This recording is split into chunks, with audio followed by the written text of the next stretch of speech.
como eu havia prometido a vocês, eu vou tentar passar um filme para vocês. Tudo bem? Aí já tenho até em mente um filme aqui para a gente acompanhar. Lógico, dentro de alguma coisa relativa ao conteúdo desse ano, ou aos conteúdos, né? Então, semana que vem, teoricamente, é continuação de ano letivo. Porém, é nessa semana que eu vou terminar a apostila de vocês. O que vai rolar? Nessa aula 1, eu vou passar para vocês a segunda parte extra de Guerra Fria. Lembra que eu falei que eu tinha 2 assuntos para comentar? O primeiro assunto foi a questão da Palestina. O outro assunto é Revolução Chinesa, que é o que eu vou apresentar na aula de agora. Depois, eu vou falar um pouco sobre nova ordem mundial. Concordo, assunto que a geografia já trabalhou, assunto que a atualidades também já trabalhou, só que eu vou pegar um ou outro aspecto.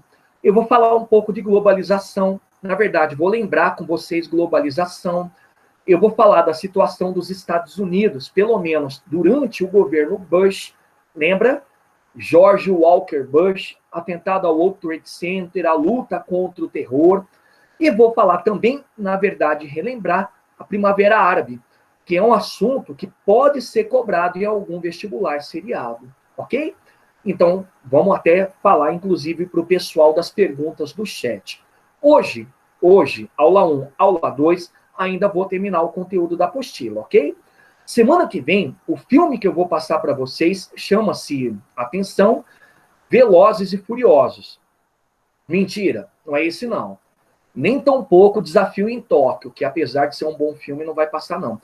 Eu vou passar, galera, um filme que conta o retorno fictício do Hitler, chama-se Ele Está de Volta, tá? Eu acho que alguém já deve ter ouvido falar. É ele voltando, é uma ficção, mas é bem interessante porque vai comentar um pouco sobre a questão do que o que se debate ainda sobre neonazismo, tá? Então vamos ver se a gente consegue passar na semana que vem. Belezinha? Vamos ao conteúdo de hoje. A nossa homenagem, inclusive, hoje é uma menção honrosa ao nosso viking, que é o Lucas. Olha lá, o nosso viking. Beleza, propaganda feita. Vamos a isso? Então vamos lá. Ô, professor. Diga, Aksa. Desculpa não ter ido na sua aula de revisão por passe, é porque a gente estava fazendo prova.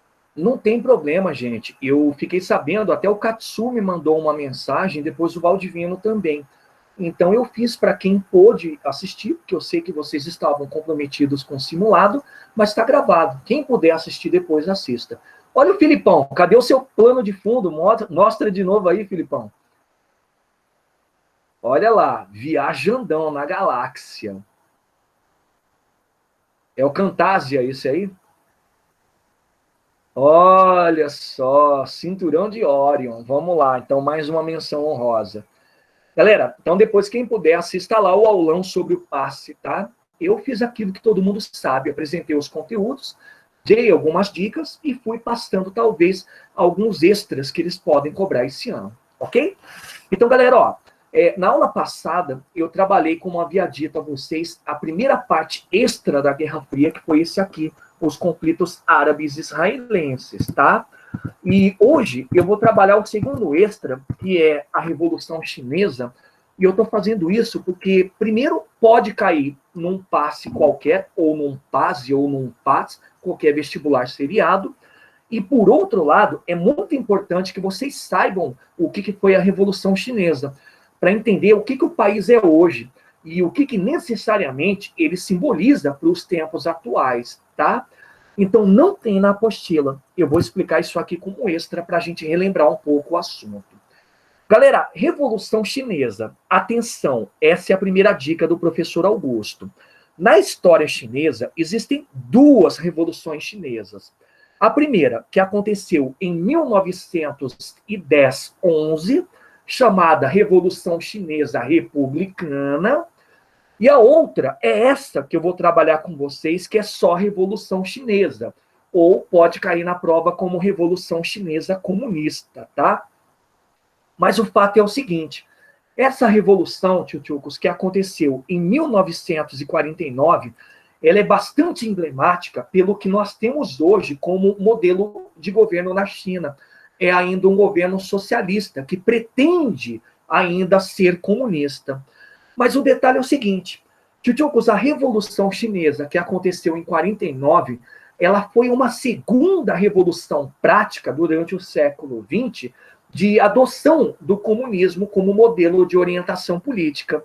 Mas cuidado, nunca conseguiu se aproximar efetivamente da União Soviética, que foi o primeiro modelo comunista a ser adotado e colocado em prática durante o século XX.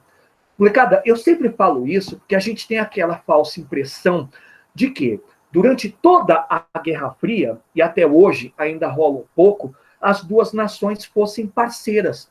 E, pelo contrário, a parceria da União Soviética com a China foi uma parceria muito curta.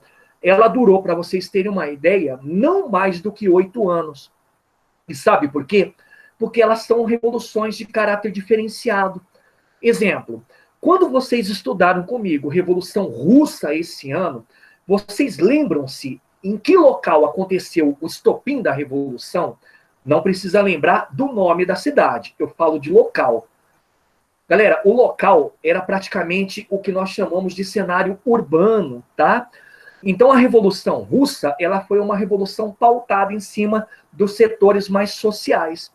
A chinesa, vocês vão perceber, ela foi o oposto. Ela partiu do interior, do campesinato para os grandes centros. Entenderam? Outro, a Revolução Chinesa, quando assumiu o poder, a partir, lógico, né, do sucesso dela, e a partir também do início da adoção do comunismo, ela sempre se preocupou em manter uma liderança bastante sólida e conservadora. Ou seja, ela sempre teve uma centralização do poder absoluto. Lá no caso da Revolução Russa, a gente sabe que não foi bem assim. Começou primeiro com um governo de transição, depois passou para um governo de aceitação geral, que era o Lenin, e por último chegou na ditadura, ou chegou num governo mais centralizado e autoritário. A China não. A China sempre foi, desde o começo, um governo bastante centralizado e autoritário. E o pior, quando a União Soviética começou a se abrir, ou a pelo menos na década de 70, se aproximar dos Estados Unidos, a China demorou para fazer isso. Ela não aceitou muito isso. Por quê? Porque ela se mantinha ainda ligado a esse modelo autoritário. Pegaram? Então, reparem, galera, que a Revolução Chinesa, ela produz um país que não pode ser entendido como idêntico à União Soviética, tá? Lógico, os dois países vão ser socialistas, pretendiam, ou pelo menos a China ainda pretende, chegar ao comunismo, mas tiveram organizações diferentes. Assim também a forma como foi colocado o comunismo no poder. Entenderam? Então, galera, isso é Revolução Chinesa. É uma revolução que aconteceu em 49, olha o básico. Ela teve caráter socialista ou comunista e, de imediato, sempre se preocupou em criar um governo centralizador. E talvez por isso, uma das explicações de não ter sido muito bem acolhida pela União Soviética. Ok? Agora, analisa a China atual. Galera, se vocês analisaram já várias vezes o cenário da China atual, vocês sabem que é, com toda certeza, a segunda maior potência mundial. Se bobear, já é a maior potência mundial, né? Só que é interessante vocês analisarem que essa potência atual, ela continua sendo socialista, só que é um socialismo adaptado. É um socialismo que a gente costuma chamar de socialismo aberto. Como assim, prof? Mantém as estruturas políticas ainda muito ligadas ao que é o socialismo, né, objetivando o comunismo e tudo aquilo que vocês conhecem, mas a economia é uma economia planejada e, de certa forma, aberta a contatos com o capitalismo. Galera, só que quem foi responsável por essa China atual não foi o pai da Revolução Chinesa, que é o Mao Tse-tung, e sim o sucessor dele, que muitos devem lembrar, chamado Deng Xiaoping. É o cara que percebeu que a China, na década de 70 para 80, tinha que ser um modelo mais misto, tinha que manter a política socialista, mas uma economia bastante ligada ao capitalismo. Então percebam, galera, que uma coisa bastante interessante de vocês analisarem é que é um país socialista, mas é uma potência mundial. Só que é uma potência mundial utilizando práticas veementemente capitalistas. Curioso, né? E aí é que vem a pergunta: por que esse sucesso? Por que a China conseguiu e a União Soviética não conseguiu? Molecada, tem várias explicações. A explicação de que a China abandonou muito tardiamente o autoritarismo e dentro disso criou-se uma concepção de que o Estado ele era sempre a ser respeitado. Então, é muito difícil você acompanhar, não só pelo fato da China ainda ser muito fechada quando se fala de informações, mas também por conta da ausência de revoluções que aconteçam ali no território chinês. É muito incomum, não tem muito, porque existe uma cega obediência. Outra explicação é que a China, antes da União Soviética, já vinha se aproximando do modelo capitalista e vinha também fazendo a consolidação de um modelo industrial não voltado para a Guerra Fria, ou seja, para o belicismo ou para a questão de tentar superar tecnologicamente o capitalismo. A China ela foi se voltando à questão de produção de bens de consumo, que fosse ou para a população, né, para consumo interno, ou fosse para exportação. E fora também que a gente tem a questão humana, né? A China é o país mais populoso do mundo. E essa bomba de população, ela pode ser revertida em trabalho, ela pode ser revertida em consumo, ela pode ser revertida em quadros de funcionarismo público, entenderam? Então a China, ela deu a volta por cima, mas ela soube também trabalhar essas novas conexões que foram surgindo lá por volta da década de 70, começo da de 80, para se transformar nessa potência que vocês conhecem hoje, ok? Então vamos estudar a Revolução e a partir dessa Revolução vocês vão começar a montar o quadro do quanto esse país realmente se edificou de uma maneira diferente. Vem comigo. Pessoal, para entender a Revolução Chinesa, que aconteceu a partir de 1946 e se consolidou em 49, eu vou primeiro passar o antecedente imediato da China, tá? E esse antecedente imediato, até peço para vocês circularem ou guardarem, é que a China, desde 1911, era uma república. Traduzindo, tinha um presidente e tinha constantemente a troca de comando, não só da presidência, que é o executivo, mas também do legislativo. Só que o detalhe, tchutchucos, é que a República Chinesa, nessa época, de 11 até 49, né, ou seja, até o sucesso da Revolução Chinesa, era muito impopular, por vários motivos. O grande motivo, a priori, é o fato de ser comandado por um regime de partido forte, partido que se sobressai. E o nome do partido, que praticamente era quem comandava a China nesse momento, era Kuomintang, que basicamente se faz referência a ser um partido liberal, a um partido republicano. Galera, fato é o seguinte: entre os anos de 1925 e 1949, desculpa, 25 a 49, a República do Kuomintang passou a não ter regularidade na troca de comando. Por quê? Porque um cara só passou a governar. E esse um cara só é o Chiang Kai-shek. Portanto, ele acabou se transformando numa espécie de um líder autoritário, sempre mantendo a República em funcionamento, legal? E sempre utilizando o partido Kuomintang como sendo a referência a esse governo que se dizia liberal. Galera, só que olha só o que ele vai fazer. Ele, nesse tempo de 25 a 49, vai começar a se tornar muito impopular no começo, olha lá, porque ele começa as perseguições ao Partido Comunista Chinês. Olha que doideira. Um partido que foi criado na década de 30, praticamente, tá? E foi criado para ser uma antítese ao partido Kuomintang, apesar de as ideias comunistas já estarem presentes ali desde a década de 20, tá? Só que na década de 30, o Partido Comunista passou a ser um partido de oposição a essa república. E também, como eu disse, uma antítese ao Kuomintang. Pregando o quê? Pregando a reforma agrária, pregando a transformação política, pelo menos com uma certa liberdade, com uma renovação, e pregando, sobretudo, que a sociedade ela fosse igualitária. Galera, aqui é que está o detalhe. O Chiang Kai-shek, quando começa a perseguir o PCC, ele praticamente estava perseguindo o partido que representava a população chinesa.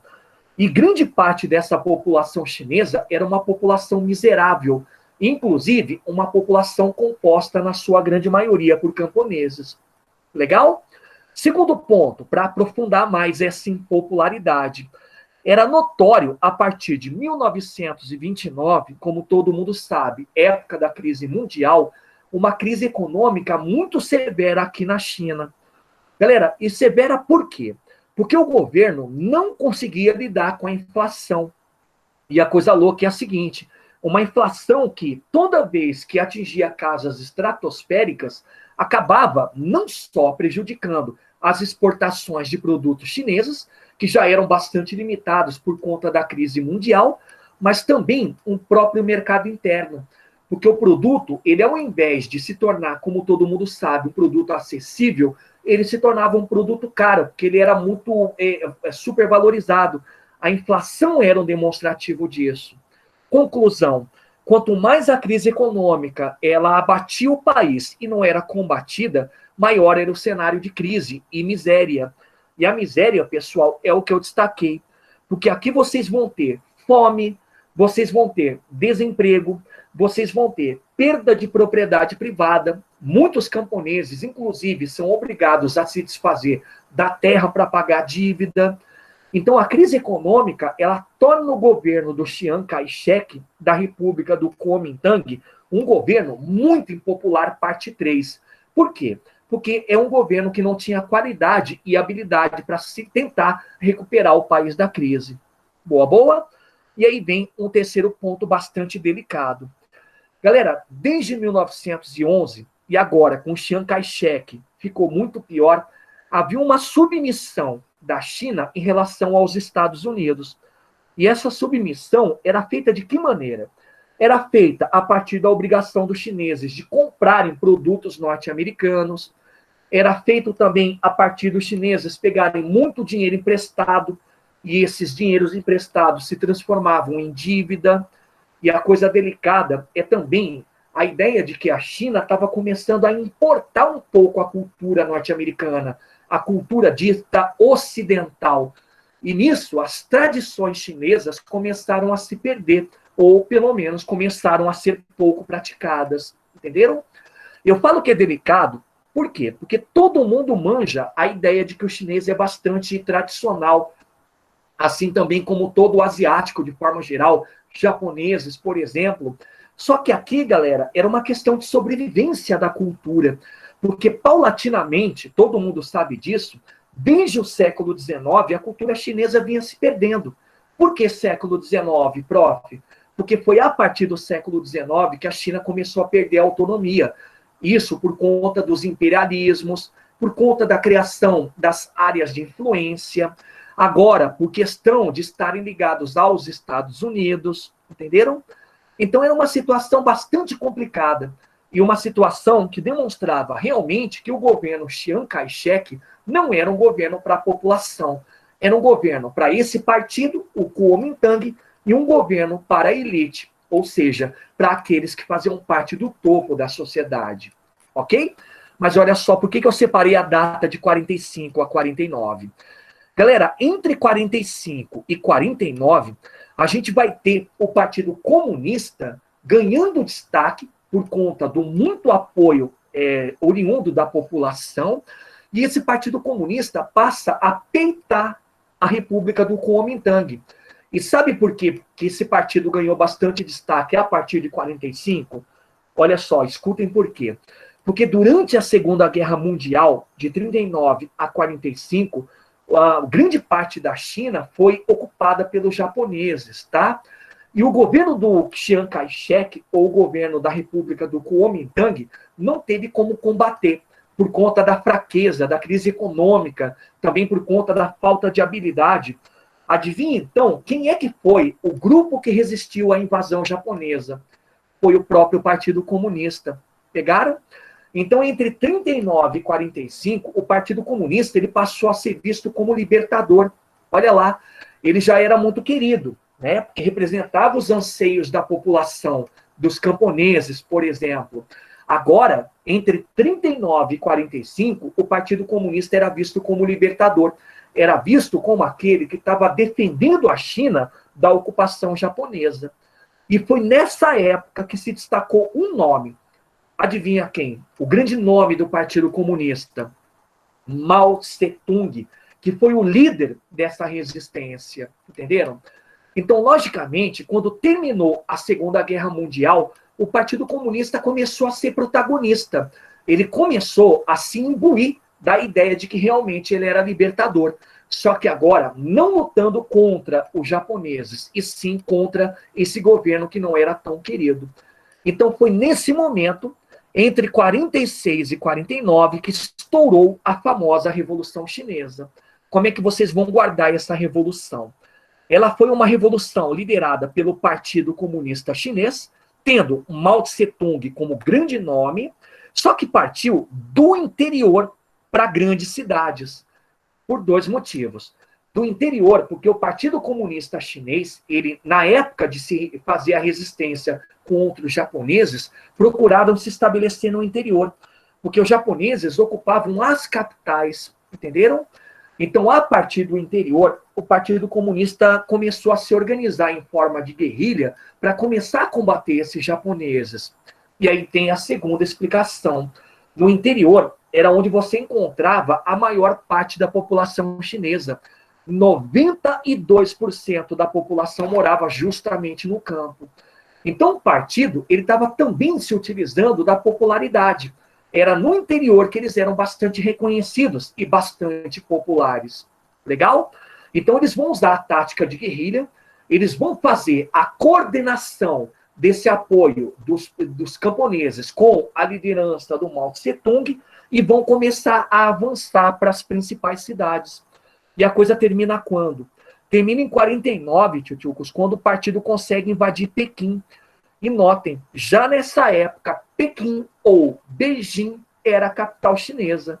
Então, quando você tem a invasão da capital, você tem a consolidação e a vitória dessa revolução. É nessa data, em 1949, que é criado o nome oficial da China, República Popular Chinesa, ou só República Popular. Entenderam? Mas que é uma parte muito interessante. Galera, enquanto o Partido Comunista estava invadindo Pequim e estava consolidando essa revolução que vocês estão acompanhando comigo, o Kuomintang fugiu. Quem é o Kuomintang, prof? O partido que comandava a China desde 1911. Lembraram? Inclusive o Chiang Kai-shek. E eles fogem para uma ilhazinha chamada Taiwan. Todo mundo deve saber onde fica Taiwan, né? Taiwan fica no litoral chinês, pessoal. Era território da China, China continental. Só que, quando o Kuomintang foi para lá, mudou o nome. Passou a ser chamado República Nacionalista. Por quê? Porque essa República Nacionalista é uma república mesmo. É uma república não socialista. E era uma extensão da continuidade daquela república do Kuomintang. Mas aí é que vem o detalhe. Eles vão para lá, proclamam esse local como uma república nacionalista, então, de cara, eles rompem com a China. Então, hoje, vocês podem reparar, nós temos duas Chinas. A China continental, que é a China comunista ou socialista, a República Popular Chinesa, e a China de Taiwan. Muito louco isso, né?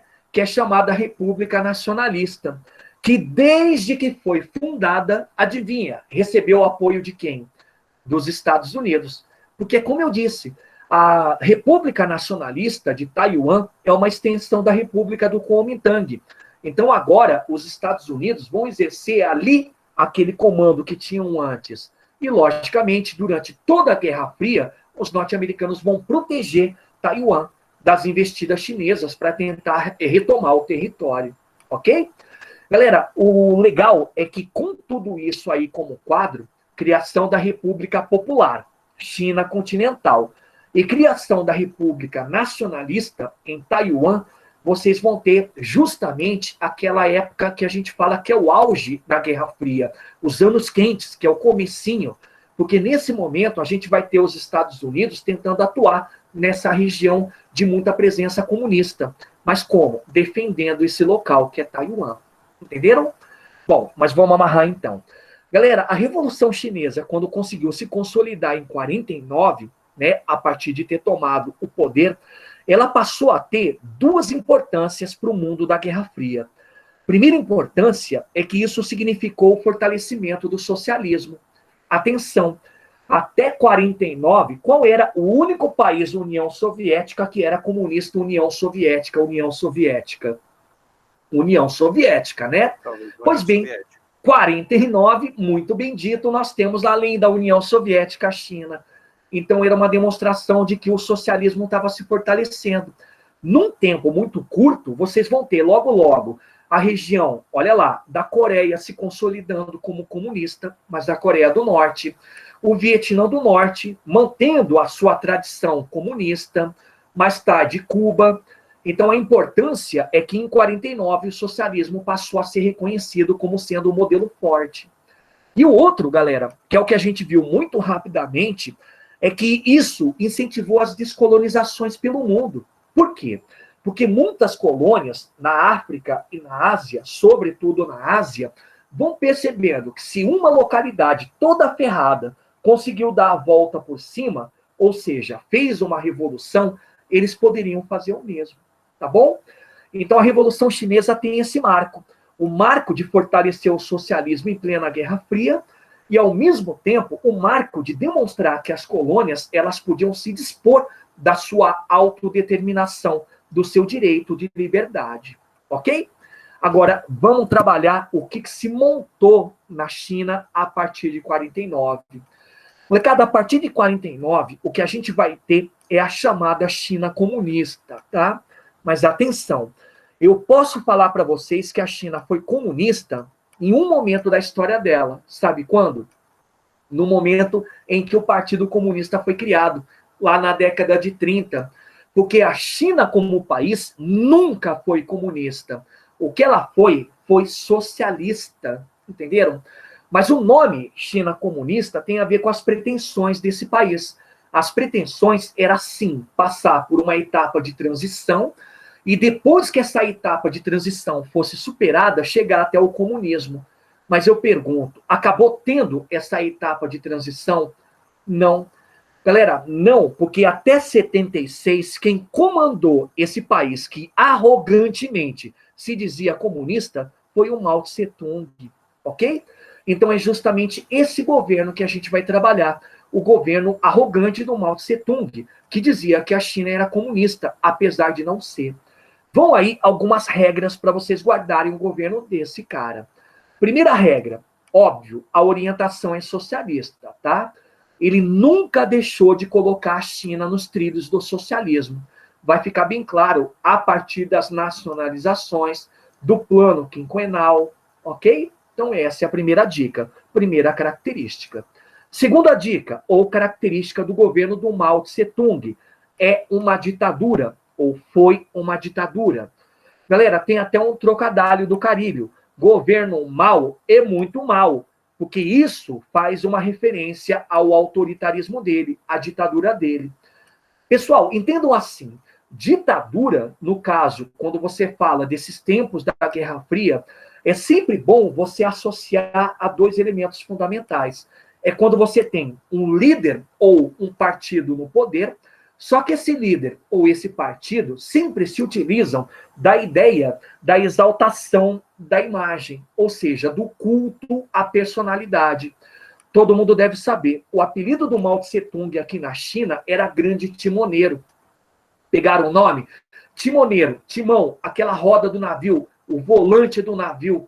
Se o cara é chamado de Grande Timoneiro, vocês perceberam qual é o culto à personalidade? Você está cultuando a imagem do Mao Tse Tung como sendo o grande guia, o grande condutor.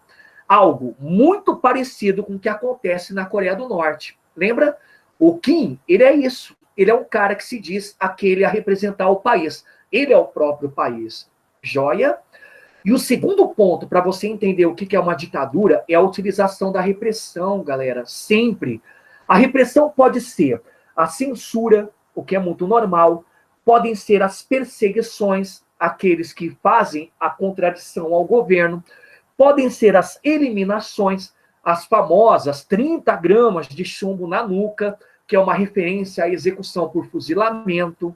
Então, esse é um governo ditatorial. É um governo que se pautou em cima desses dois elementos, sendo o último o elemento primordial, é o elemento das eliminações, ok? E para finalizar, tchutchucos, última característica do governo mau, pode anotar com muita garra, é um governo que soube transformar a China num país moderno, tá? Não foi com sucesso total, todo mundo sabe que, por exemplo, o Grande Salto não teve funcionamento total, o plano quinquenal ele não foi pleno, mas a gente pode falar que a China, durante o governo do Mao Tse-tung, abandonou aquela questão do modelo primário exportador, passou a adotar a indústria e passou, por isso, a ser um governo modificado, um governo modernizado, ok? Então, isso é governo Mao Tse-tung. É um governo socialista, é um governo ditatorial e é um governo modernizador. Belezinha? Então, vamos começar a trabalhar um pouco mais sobre isso, sobre esse governo do Mao Tse-tung, olhando para a política externa.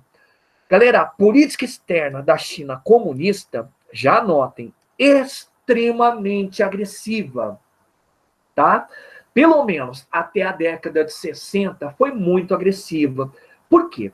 Porque foi exatamente aquele momento em que a Guerra Fria estava no seu auge e justamente a época em que a China tinha que se evidenciar.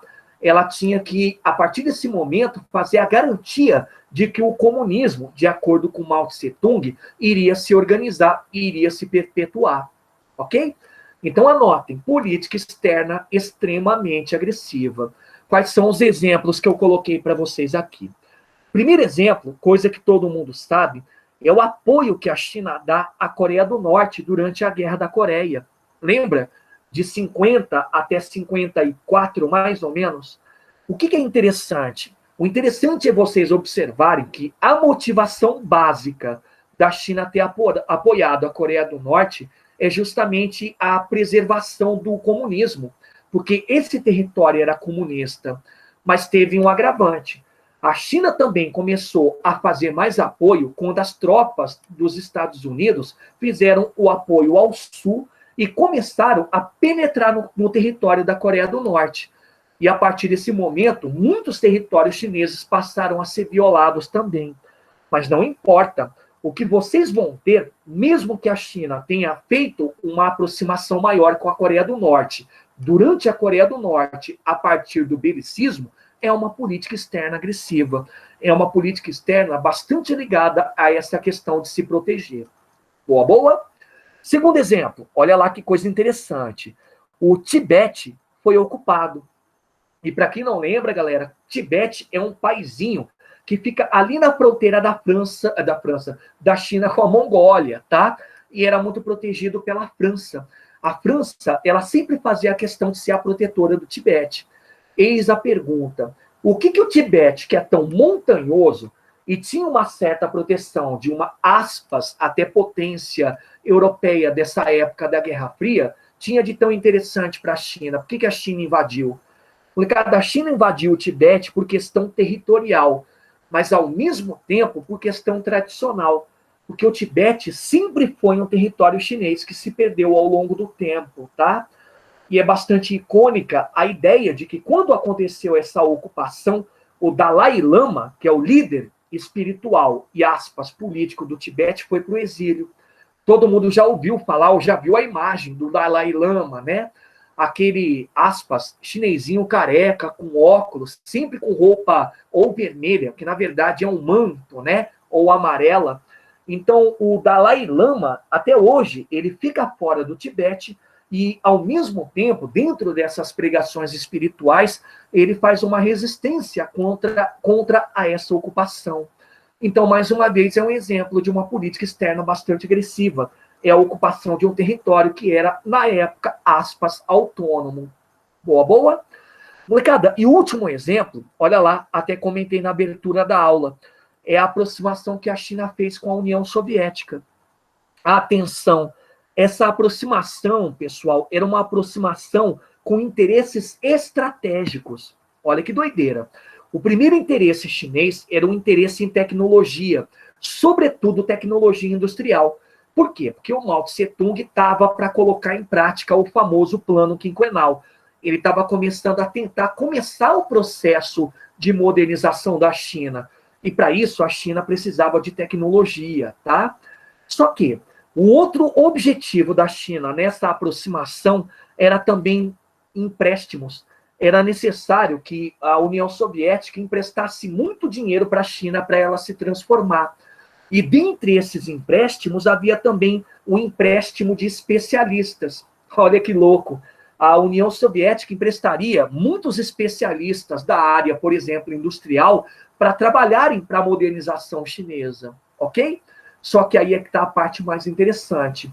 Começou em 53 essa aproximação, e já em 1962 não existia mais. Houve um rompimento. E é como eu disse, o rompimento porque a história do comunismo ou do socialismo dessas duas nações era bastante diferenciado. Um exemplo, o chinês, ele sempre apoiou aquela jogada de que a revolução ela tem que continuar, ela tem que ser perpetuada a partir de uma liderança que pudesse sempre fazer com que o país fosse conduzido, fosse entendido, fosse amado. Enquanto a União Soviética, na década de 60, já não era mais assim. Ela já estava passando por um processo de desestalinização, estava deixando de ser autoritária, entenderam? Então, em 1962, essa aproximação foi rompida. E nisso, a gente tem o fim dessa política externa bastante agressiva por parte da China. Legal? Visto aí, vamos lá para a política interna. Olha que loucura. Molecada, grande parte da política interna, eu sempre peço para vocês guardarem numa coisa chamada de binômio, tá? Ela foi, vou colocar para vocês aqui, uma política interna assentada nas premissas comunistas.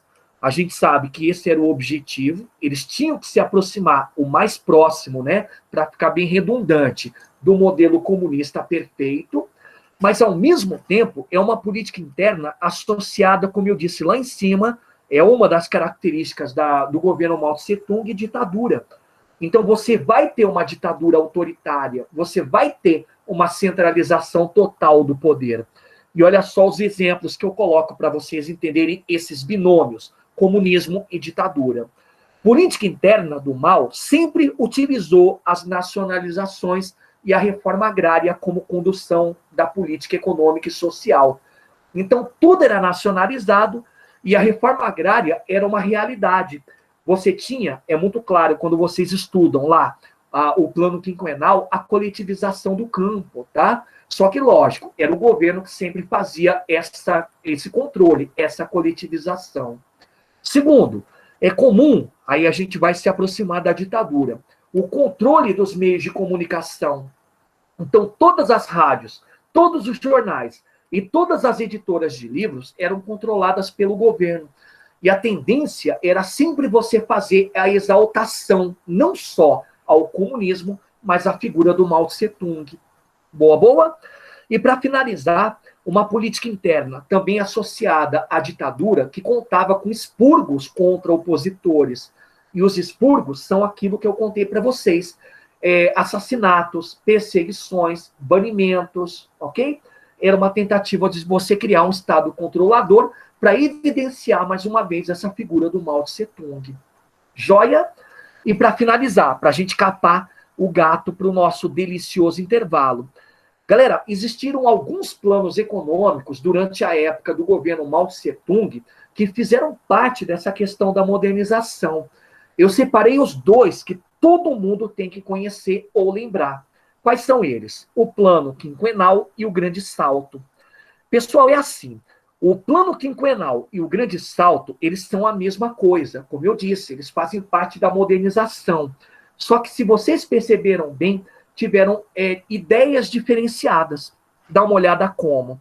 O plano quinquenal, ele primeiro dava muita ênfase à indústria pesada, ok? Ou seja, siderúrgica, e conseguiu fazer essa área da industrialização crescer em 400%. mas ao mesmo tempo apoiava a coletivização do campo. Qual que era a jogada? Era você fazer a coletivização para aumentar a produção. Afinal de contas, era necessário você alimentar, na época, 600 milhões de bocas. O que, que aconteceu? A indústria pesada foi um puta sucesso. O plano quinquenal funcionou nesse sentido. Mas na coletivização do campo, não. Porque o campo não conseguiu produzir muito como era o objetivo, para alimentar 600 milhões de pessoas. Entenderam? Então a gente fala que o plano quinquenal era muito mais voltado para a indústria pesada. Boa, boa? Vai para o grande salto, que foi um complemento do plano quinquenal. É também chamado grande salto para frente. Galera, o grande salto para frente, primeiro, atuava, já vou começar de trás para frente, na agricultura, a partir da criação de comunas agrárias, tá? E é muito interessante porque essas comunas, elas desorganizaram um pouco a vida social chinesa. Teve muita fome com isso? Teve. Muitas pessoas morreram. 20 mil pessoas no primeiro ano só já tinham morrido. Mas a ideia era tentar objetivar o aumento da produção. E nesse ponto eles foram até bastante sucedidos, tá? Então aumentou-se a produção, desorganizou-se um pouco a sociedade, matou muita gente, mas as pessoas passaram a ter pelo menos mais acesso à alimentação. Agora, no caso da indústria, eles foram mais para a área da diversificação, dando ênfase, por exemplo, a bens de consumo. Então não teve tanto sucesso nisso, foi a coisa mais tímida, tá? Mas o grande salto também teve esse objetivo, o objetivo industrial. Então, resumindo, tanto o plano quinquenal como o grande salto foram planos de modernização, tá ok? Então vamos para o intervalo. Tio Cos, coloque os nomítios de vocês aí.